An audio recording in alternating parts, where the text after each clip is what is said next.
Thank you everyone for taking the time to tune in today. Today's episode of The Topping Show is proudly sponsored by Topping Technologies. Topping Technologies is an IT value-added reseller and services company with a special proficiency in IT security. Heck, I see their founder at least twice a day. Gotta say he's quite handsome and brilliant.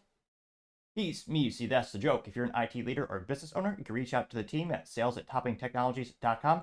Also giving away a free musket or 50 caliber flintlock pistol with every IT purchase. Go to toppingtechnologies.com to learn more.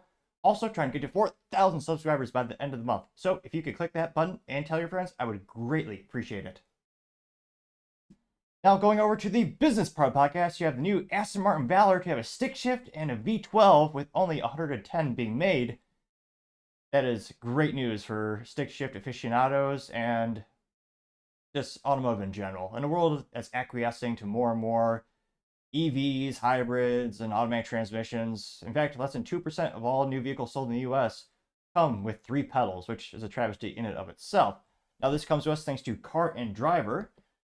Specifically, George Cocker is a writer over there. He says, quote, Aston Martin Valour is a $2 million plaything for stick shift aficionados, which, gosh, I cannot imagine what the profit margin is. Now, of course, they put a lot of quality materials into this, but let's just say I'm sure they're making a pretty penny. Now, interestingly enough, at least to me, it's not the best Aston Martin design in terms of the body panels.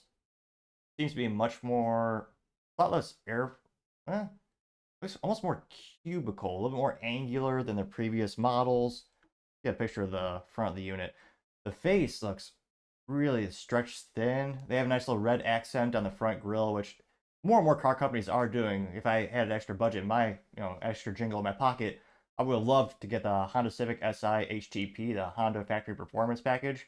In that one, you do get a nice little red lip under the spoiler, which indicates you have the upgraded suspension system and a couple more bells and whistles. Unfortunately, it wasn't really in my budget at the time, but that is a theme you see with more and more of these types of performance vehicles when they do some extra spicy things. They add a little red trim line to it.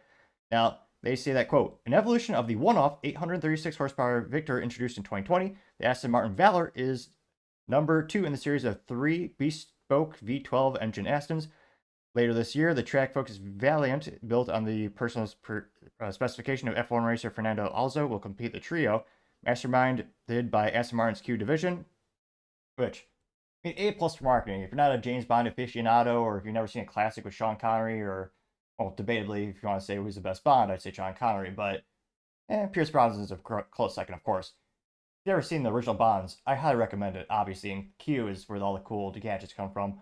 Also, a really cool firearms company nowadays, best known for the Honey Badger, but partially digress. This comes from Aston Martin's Q division, which is the Marquis Special Vehicle and Personalization Task Force. They say that the value will be limited to 110 units, and they say the entry fee is $2 million before further customization, which includes a wide variety of colors and trim materials, which, again, if I won the lottery, I'd do, well, obviously you throw the money into the S&P 500 so you could live long and prosper in the long term, as the Star Wars people might say. But again, not financial advice, but I would love to have one of these situations where you have enough money to order one of these, then you just go to them and say, hey, I want it painted 2018 Honda, what do they call my color? High Energy Green.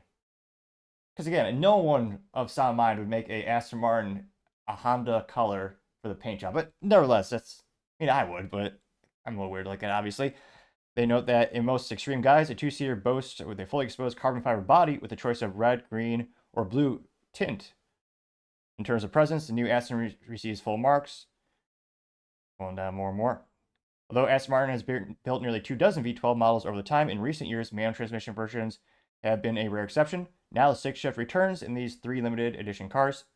The Valiant and Valour share the same engine too, twin turbocharged 5.2-liter V12. However, each sports car has a different tune. In the Valour, the quad cam 48 valve puts out 705 horsepower and 555 foot-pounds of torque, carrying a little bit more weight than the new Vantage. 60 miles per hour should arrive in under 3.5 seconds, and it'll keep going until 200 or so miles per hour.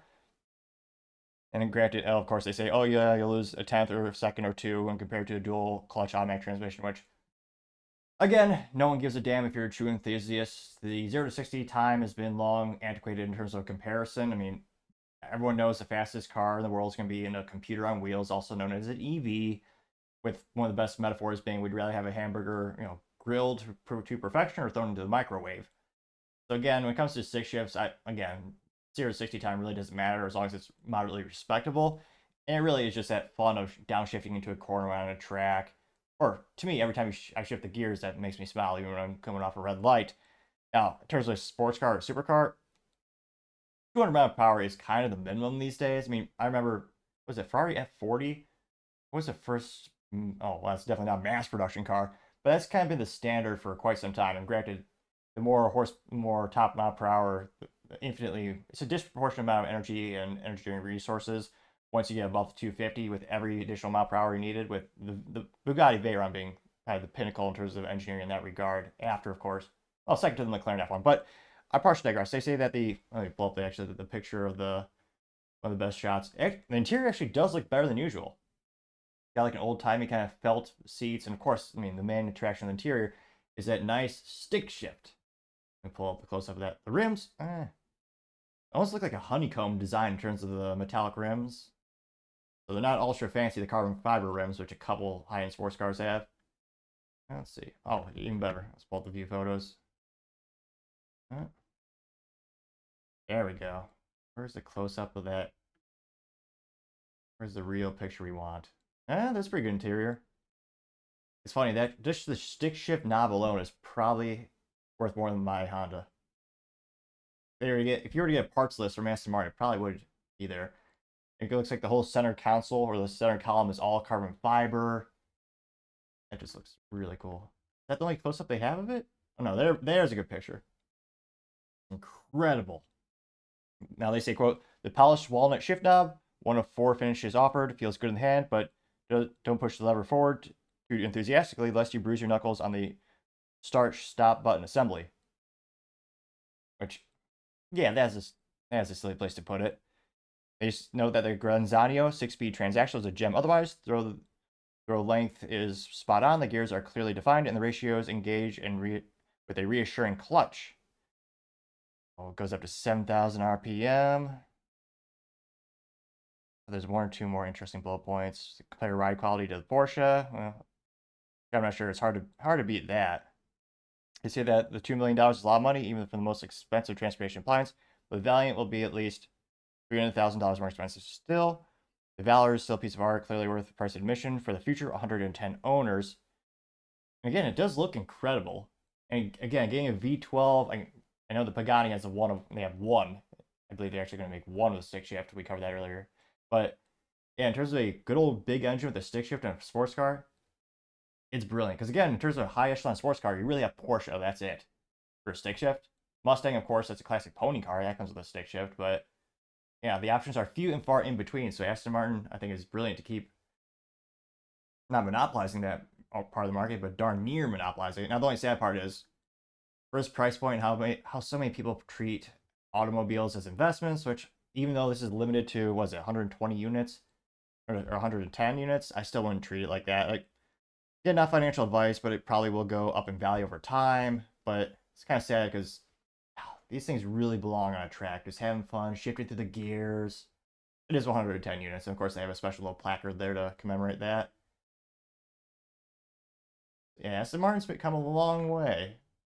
I'm not sure about the reliability department, but nevertheless, that looks amazing. Yeah, can't help but imagine they're probably nearly already sold out with all the allocations. But Aston Martin continues to impress and continue to actually cater to the sports car enthusiast. Will Ferrari ever listen? Probably not. Oh, to the consumer. But let me know. Perhaps, am I alone in this? Oh, I mean, statistically speaking, I am part of the 1%. Well, I should say almost 2% of Americans who actually own a stick shift. But do you think Aston Martin is smart to continuing to put research development and energy resource allocation into these? Again, it's not a mass part of what they make. Again, this is a low volume special edition, so still not a whole of the company. But let me know, do you think they're still on the right track? Pun, of course, moderately intended. Thank you, everyone, for taking the time to tune in. Again, try to get 4,000 subscribers by the end of the month. So if you could click that button, I greatly appreciate it. Also, leaving a thumbs up, thumbs down, or comment is a great way to give me some additional feedback, letting me know how I can make the show better and better. Lastly, don't forget to take the time to tell your family, tell your friends, tell your coworkers, heck, tell your enemies, tell anyone and everyone. Just stay safe, fight the good fight.